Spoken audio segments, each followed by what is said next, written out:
I am currently on the non-existent job. That's a good one, isn't it?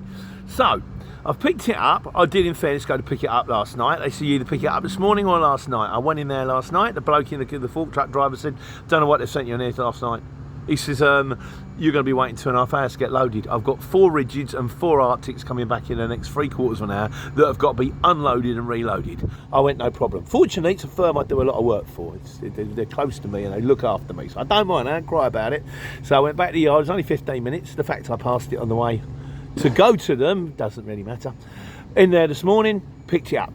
So I've gone to this place. I've got to go to Sainsbury's PCC, Hallwood Drive, Wilstead. There is no Sainsbury's PCC in Hallwood Drive in Wilstead, and there is no Hallwood Drive, Hallwood Avenue, I think it might be, in Wilstead. There's a Hallwood Avenue, it's 132 miles away. There's a Sainsbury's 2 miles down the road. There's lots of Sainsbury's. So, I've done my Miss Marple bit.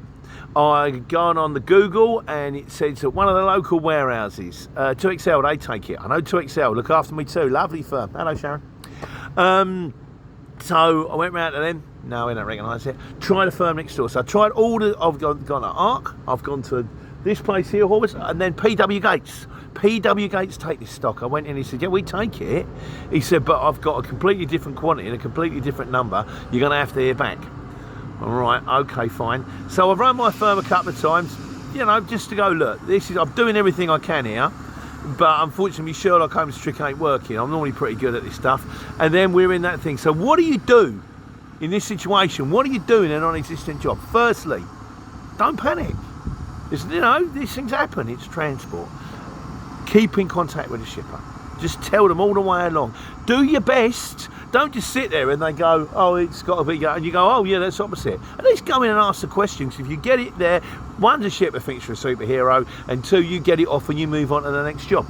But I've tried all that. That doesn't work. And in the end, you ring him and say, right, what do you want me to do?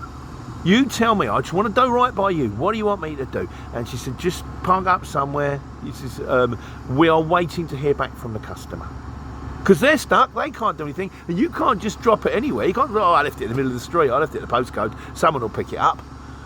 Oh, it's raining, but that's okay, I'll put a plastic bag on top. Yeah, so that's what I'm going to do now. I'm going to park, and I'm going to wait to hear back. And as it turns out, she said, we've got a sneaking suspicion it might have to go into London. I went, right, just to let you know, I won't be taking it into London because I haven't got DVS cameras on my truck.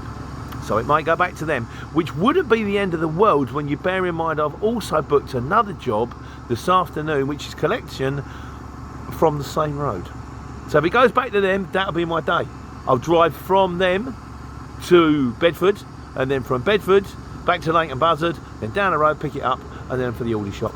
And then a weekend of relaxing in the lack of sunshine, ready for Monday to come when I can go to Burton-on-Trent and again start taking care. Taking money.